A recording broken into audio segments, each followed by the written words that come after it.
Hello everyone, welcome to my channel Varsha's creation.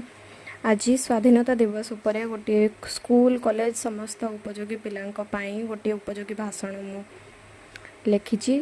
जदि भाषणटी आपको भल लगे तेबे please do like share and subscribe my channel.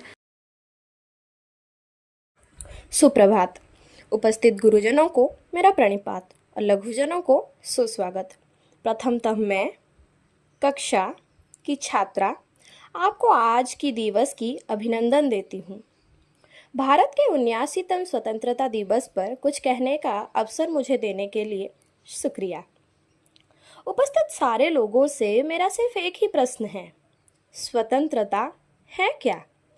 क्या ये कोई वस्तु है जिसे देखा या छुआ जा सकता है, या फिर ये कोई भावना है जो महसूस किया जा सकता है? क्या ये सच में इतनी कीमती है कि इसके लिए कोई जान भी दे सकता है? माफ़ कीजिएगा, शायद कुछ बोलने से पहले ही आपको उलझन में डाल दी। चलिए, आपसे जवाब सुनने से पहले अपना जवाब रखती हूँ। मेरा मानना है कि स्वतंत्रता कोई भावना या वस्तु नहीं है। स्वतंत्रता तो सभी का अधिकार है। इसलिए तो कहते हैं, आज़ादी का असली मतलब वही समझ सका है जिसने कभी गुलामी की हो। और शायद इसलिए ही हम इसको सही से समझ नहीं पा रहे, क्योंकि हमने तो आज तक इसके लिए अपना खून पसीना नहीं बहाया है। भारत को स्वतंत्रता देने वाले करीब 1 से 1.5 लाख संग्रामी थे 1947 में। आज सिर्फ हमारे युवा ही 3700 लाख से ज़्यादा है।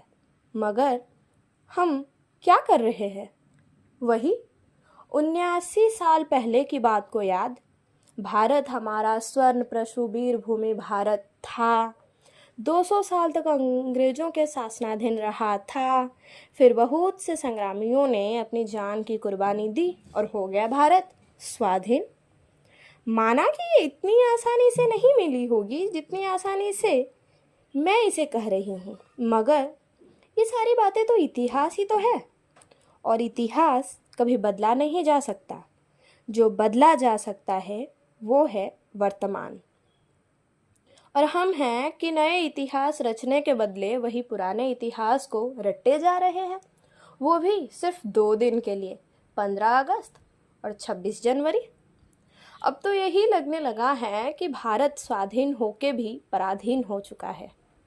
हम मंदिरों में देवियों की पूजा करते हैं और लड़कियां सड़कों पे बिन कपड़ों के पाई जाती है।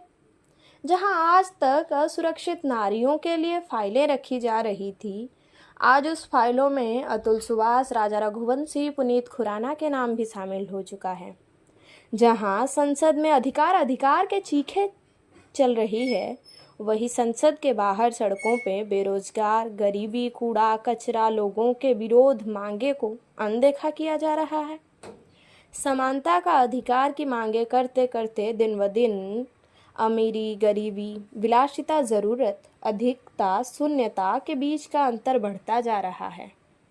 जहां हमारा देश को आगे बढ़ रहा है और उन्नति कर रहा है कह रहे हैं, वहां 16 से 17% बच्चे आज भी स्कूल नहीं जा पा रहे।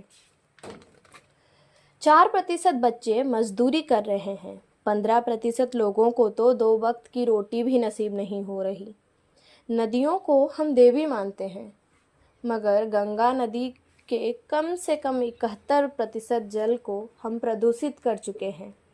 एक देश के युवा ही उस देश के भविष्य को निर्धारित करता है, मगर 10% युवा ही बेरोजगार है। ये बात आपको और मुझे, हम सभी को पता है कि ये जो आंकड़ा मैं बताई, ये सरकारी कागजात पर दर्जित है। तो एक बार सोचिए, असली अंक इससे कितना ज़्यादा होगा। अब ये वक्त यह बात करने का नहीं है कि वो स्वतंत्रता सेना कितने त्याग किए थे, बल्कि ये वक्त यह बात करने की है कि उनके त्याग का परिणाम हम कब, कहाँ और कैसे चुकाएंगे। क्योंकि जिस वक्त मैं ये बातें आपसे कर रही हूँ, उसी वक्त कहीं कोई सोल्जर या आर्मी जागृत खड़े होंगे, कहीं कोई बच्चा मजदूरी कर रहा होगा, कहीं कोई आदमी अपने परिवार को 2 रोटी देने के लिए संघर्ष कर रहा होगा। कहीं कोई औरत को छेड़ रहा होगा, कहीं कोई बच्ची का बलात्कार हो रहा होगा, कहीं आदमी फिर से बिना दोष के जेल में जी रहा होगा।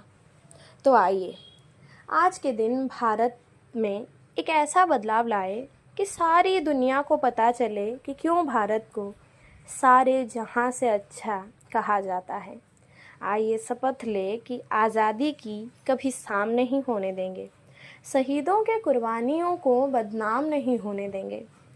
जब तक बची है एक बूंद लहू की रगों में, भारत माँ का आंचल नीलाम नहीं होने देंगे। जय हिंद, भारत माता की जय।